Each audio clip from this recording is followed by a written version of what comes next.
घुंघरू घुंघरू की आवाज सुनाई देती है, छम छम। कोई बोलेगा तुम मेरे पिछले जन्म के प्रेम हो, मैं तुम्हें लेने आई हूँ। अच्छा एक चीज देखें, भूत हमेशा महिलाएं बनती हैं, पुरुष भूत बनता है जी। वो तो इसी जन्म में भूत है, उसको क्या अगले जन्म में भूत थोड़े बनाएंगे। इस चीज को ध्यान से देखिएगा, अक्सर आपके साथ होता होगा। हमारी बॉडी का मेन कंट्रोल किसके पास है? मेन कंट्रोल जो है वो 90% रखे हुए ब्रेन। और जब से हम पैदा हुए हैं तब से हमारी बॉडी को कंट्रोल करने का काम कौन करता है? ब्रेन ही कंट्रोल करता है, दूसरा कोई हमें कंट्रोल नहीं करता है। तो मेन कंट्रोलिंग का काम कौन करेगा? ब्रेन करता है। उसके बाद ये रहा स्पाइनल कॉर्ड। अगर ब्रेन बिजी है, अगर कभी ब्रेन बिजी रहता है या कहीं दूसरे डायरेक्शन में रहता है, तो अपने टोटल बॉडी का कंट्रोल वो किसको दे देता है? स्पाइनल कॉर्ड को दे देता है। लेकिन मेन कंट्रोलिंग का काम जब भी करता है तो वो ब्रेन करता है। कभी कभी हम किसी दूसरे के ख्याल में खोए रहते हैं या कभी टेंशन में रहते हैं या कुछ सोच रहे होते हैं, तो ब्रेन पूरी तरह से उधर ही है। ब्रेन ने अपना बॉडी का कंट्रोल किसे हैंडओवर कर रखा है? स्पाइनल कॉर्ड को हैंडओवर करके रख दिया है। जैसे डीएम साहब नहीं रहते हैं तो एडीएम को हैंडओवर करके दे देते हैं। तो जब कभी भी कंट्रोल से बाहर हो जाती है कोई भी चीज, मतलब ये दिमाग कहीं दूसरी ओर बिजी हो जाता है, तो हमारी बॉडी को कंट्रोल कौन करने रहता है? Spinal cord. अब स्पाइनल कॉर्ड को कुछ अच्छा एक्सपीरियंस नहीं है बॉडी को कंट्रोल कैसे करना है। जैसे मान लीजिए ये मार्कर, ठीक है, यहाँ पर, तो हमारे ब्रेन में इस में है आपका सेरिब्रम, जिसको पता है कि इस मार्कर का वेट बहुत कम है, तो ये उतना ही शक्ति का आदेश देगा कि भैया आराम से उठा लो। समझ में आ गया? लेकिन अगर बाल्टी से भरा पानी है ना, मतलब किसी बाल्टी में पानी भरा हुआ है, तो हमारा आंख देखेगा तो सेरिब्रम बोल देगा अरे बकलोलो पूरा भर पानी है, तेजी से उठाओ, तो उसको तेजी से उठाना पड़ेगा। लेकिन ये सब चीजें स्पाइनल कॉर्ड को नहीं पता है। तो ब्रेन कहीं बिजी होता है तो पूरे बॉडी को कंट्रोल करने की जिम्मेदारी कौन ले लिया? Spinal cord. अब आप बताइए स्पाइनल कॉर्ड से कितनी नसें निकली रहती हैं? 31 इस साइड निकली हैं और 31 इस साइड निकली हैं। 31 जोड़ी नसें निकली रहती हैं, दोनों साइड से नसें पतली पतली निकली हैं। जैसे ब्रेन बिजी हुआ, स्पाइनल कॉर्ड को कहा, स्पाइनल कॉर्ड 31 जोड़ी नसों को कहा, सब लोग रेडी हो जाओ, कुछ नहीं होना चाहिए, कुछ नहीं होना चाहिए, एकदम अलर्ट मोड पर, हमला हो सकता है पूरा। अब ब्रेन किसी को सोच रहा है कितना सुंदर थी ये थी, ऐसे करके सोच रहे हैं। अब पूरे बॉडी को कंट्रोल कौन रखा है? आपका स्पाइनल कॉर्ड। तब तक पीछे से आपका कोई मित्र आके कहता है वो, अब डर जाते हैं। इसे क्यों डर जाते हैं? रीजन समझिए क्या है कि ब्रेन उस समय बिजी था, संभालने की जिम्मेदारी स्पाइनल कॉर्ड की थी, और स्पाइनल कॉर्ड ने अपने 31 जोड़ी नसों को अलर्ट मूड पर रखा था। जैसे भो बोले ना, 31 का जो अलर्ट हो गया, क्या हुआ क्या हुआ, तब तक झट से झटका लगता है, तुरंत ब्रेन अपने कंट्रोल में ले लेता है, अरे बकलोलवा क्या कर रहा है, तब देखे दूर सोच रही तो हमारा दोस्ते है। तो जब कभी भी आपके सामने से कोई आके कहेगा भो, तो आप नहीं डरेंगे, क्योंकि आपका ब्रेन एकदम एडजस्ट कर रहा है, बकलोला भो बोलेगा। लेकिन जब कभी आपका ब्रेन दूसरे ओर होता है और आपकी बॉडी का कंट्रोल का टेक ओवर स्पाइनल कॉर्ड ले रखा है, तो चौंक जाते हैं आप लोग। जानवरों के पास भी दिमाग होता है, लेकिन वो ससुरा अपडेटेड नहीं रहता है, सब बहुत कैपेसिटी कम रहती है। इसलिए जानवरों में भी देखिएगा ना, अगर आपकी गाय अगर भाग गई है, एक बार हमारे घर की एक गाय थी, उसको डॉक्टर के पास ले गए थे लोग, 8 किलोमीटर दूर डॉक्टर था वहां पे लेके गए थे लोग, उसको कुछ प्रॉब्लम हो गया था, डॉक्टर सुई दिया ना, गाय तुड़ा के भाग गई। और ससुरी पहली बार गई थी वो हॉस्पिटल में, जानवरों के हॉस्पिटल में, इसके बाद वो कभी गई नहीं थी, लेकिन वो रास्ता याद रखी थी, वापस आ गई थी। जानवरों में रास्ता याद रखने की क्षमता बहुत जबरदस्त होती है। इसलिए देखिएगा शहरों में, खास करके पटना वगैरह में, दिल्ली वगैरह में, तो लोग गाय को पालते हैं और इतना तकलीफ लगती है कि उसे सड़क पर छोड़ देते हैं, वो बेचारी प्लास्टिक खा के मर जाती है, लेकिन इतनी वफादार होती है कि दिन में घूम फिर के आती है और शाम को अपने मालिक के पास आ जाती है, और वो बेचारा दूध लेता है, वहीं चली जाती है। तो जानवरों के पास भी सेरिब्रम होता है, स्पाइनल कॉर्ड होता है, सब कुछ होता है। जानवरों के पास भी पटाखा फोड़िएगा तो वो भी चौंक जाती है सब, भैंस तो तुरा जाती है सब, तो सब होता है। लेकिन उनकी कैपेसिटी इतना कम रहती है ना कि वो ज्यादा देर तक याद नहीं रख पाती हैं। लेकिन कुछ जानवरों की कैपेसिटी बड़ी रहती है, तो वो पालतू कहलाते हैं।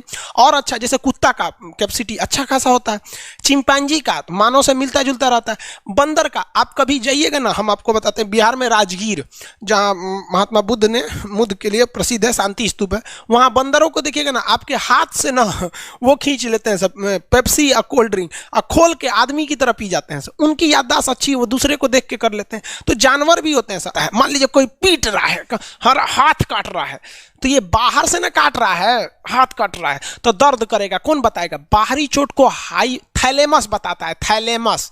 कौन बताता है? थैलेमस। और अंदर से दर्द कर रहा है तो हाइपोथैलेमस। जैसे अंदर से पेट दर्द कर रहा है तो हाइपोथैलेमस कहेगा रे ससुरा पेटवा दुखा रहा है।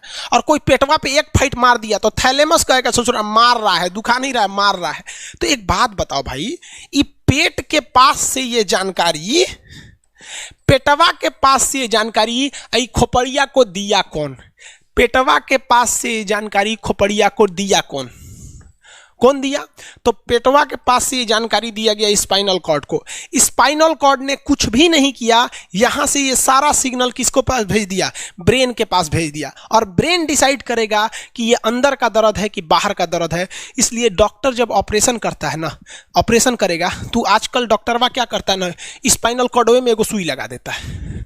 देखिए ये स्पाइनल कॉर्ड है ना, एगो यहीं पे गर्दन के पास एक तो सुई लगा देगा। और जैसे सुई लगाएगा तो यहाँ स्पाइनल कॉर्ड और ब्रेन का कनेक्शन तोड़ देगा। वो ये कनेक्शन तोड़ देगा कुछ समय के लिए, हमेशा के लिए नहीं। परमानेंट तोड़ देगा तो मरिए जाएंगे, क्योंकि मूवी देखे हैं उसमें परमानेंट तोड़ देता है उसका। यहां से कनेक्शन कुछ देर के लिए फॉल्ट कर देता है, एगो इंजेक्शन मारेगा, कनेक्शन खत्म। अब आप इधर काट पुट कुचू कर दीजिए, उसको कोई असर नहीं करने वाला है। तो आजकल जो ऑपरेशन किए जाते हैं वो स्पाइनल कॉर्ड में इंजेक्शन देकर कर दिया जाता है, जिससे कि आपके ब्रेन तक यहां से जानकारी नहीं पहुंच पाती है। इसलिए आप देख रहे हैं कि ब्रेन सही है लेकिन ब्रेन के लिए जरूरी स्पाइनल कॉर्ड है। तो आज जो भी ऑपरेशन किए जाते हैं, आज जो डिलीवरी का ऑपरेशन होता है ना बच्चे के लिए, तो कोई महिला गर्भवती है तो होश में रहती है, बतियाते होती रहती है, यहाँ से काट दिया, उसके चीर के सामने बच्चा निकाल के दिखा देगा, लेगो जो जो रोएगा वहां पर सही हो गई, वहां पर फिर 6-7 घंटे बाद ये सही हो जाता है। आज से 12-13 साल पहले तो हॉस्टल के सारे लड़के छुट्टी में चले गए थे, यही दुर्गा पूजा का समय था, सारे लड़के चले गए और हम दुर्गा पूजा में गए नहीं। और पूरे हॉस्टल के कैंपस में, अब वही सरकारी हॉस्टल बहुत बड़ा होता है, अकेले हम ही थे। अब उसे थोड़ा डर लगने लगा और रात में ना अचानक दरवाजा कोई ऐसे चूं चूं आवाज आने लगा। सोचो हम बहुत डर गए थे। अरे यार ग्रेजुएशन फर्स्ट ईयर का स्टूडेंट कितना दिमागे रहता है उसके पास, डरल रहता है, डर गए एकदम। तो जब आप डर जाते हैं तो उसी को कहते हैं सिंपैथेटिक यानी अनुकंपीय। और इस डर के बदौलत आपके बॉडी में कुछ गड़बड़ होने लगता है, आपकी आंखें बड़ी हो जाती हैं, ऑटोमेटिक आंखें बड़ी हो जाती हैं, सांस तेजी से चलने लगता है, रोंगटे खड़े हो जाते हैं ना, जो चेहरे पे जो रोम्स होते हैं ना, बाल खड़े हो जाते हैं एकदम, पसीना आने लगता है, पसीना। और जबकि मुंह सूख जाएगा, मुंह में थूक नहीं बनेगा, लार नहीं बनेगा, थूक सूख जाएगा, थूक नहीं घोटाएगा। ससुरा कौनची हो गया रे, ये चोंचो कौनची बोल रहा है 2 बजे रतिया, कौन आ रहा है? उसी में घुंघरू घुंघरू की आवाज सुनाई दे देगी, छम छम। कोई बोलेगा तुम मेरे पिछले जन्म के प्रेम हो, मैं तुम्हें लेने आई हूँ। अच्छा एक चीज देखें, भूत हमेशा महिलाएं बनती हैं, पुरुष भूत बनता है जी? वो तो इसी जन्म में भूत है, उसको क्या अगले जन्म में भूत थोड़े बनाएंगे? समझिए, अच्छी डर लगने लगेगा। तो ऐसी घटनाओं को सिंपैथेटिक कहते हैं। हमको मेन कारण क्या था? सोच रहा डर लगा, लेकिन इस डर लगने से आंखिया काहे चौड़ा हो गया, मुंह सूख गया, पसीना आने लगा, रोंगटे खड़े हो गए, शरीर कांपने लगता है। कौन कर रहा है पता ही नहीं चलता है। ब्रेन कर रहा है कि स्पाइनल कॉर्ड कर रहा है कि ब्रेन से निकलने वाली 12 नसें कर रही हैं कि स्पाइनल कॉर्ड से निकलने वाली 31 नसें कर रही हैं, किसी को नहीं पता, सब अपने में गड़बड़ हो जाती हैं। इतना भयानक डर जाएंगे ना, ब्रेन, सेरिब्रम, मेडुला ऑब्लंगाटा, ये जितनी स्पाइनल कॉर्ड है सब पगला जाएंगे। सर क्या हो गया? अरे भाई कौन भूत उतारा है क्या? तो ऐसी घटनाओं को ऑटोमेटिक हो जा रहा है, ऑटोनोमस नर्वस सिस्टम क्या हो रहा है, अनुकंपीय, समझ में नहीं आता है, हाथ पर कांपने लगता है एकदम। और दरवाजा कोई खटखटाएगा, खोलो तुम्हें मैं लेने आई हूँ, यमराज की भतीजी हूँ मैं। अरे ससुरा, खोलिएगा उसको तो कहेंगे दूर ससुरी तो हमरी वाली है रे। तब आपका मन एकदम हरिहरा जाएगा, आहा हमरी वाली आई है मिलने के लिए। तब जब आप रिलैक्स हो जाते हैं तो उसे कहते हैं पारासिम्पैथेटिक यानी परा अनुकंपीय। अब जो जो घटनाएं हुई थी सब नॉर्मल हो जाएगा। आँखिया जो चकरा गया था नॉर्मल हो जाएगा, जो मुँह सूख गया था अब मुस्कुराने लगेंगे। अब बैठो बैठो बैठो, हॉस्टल में कोई नहीं है, बैठो बैठो बैठो बैठो।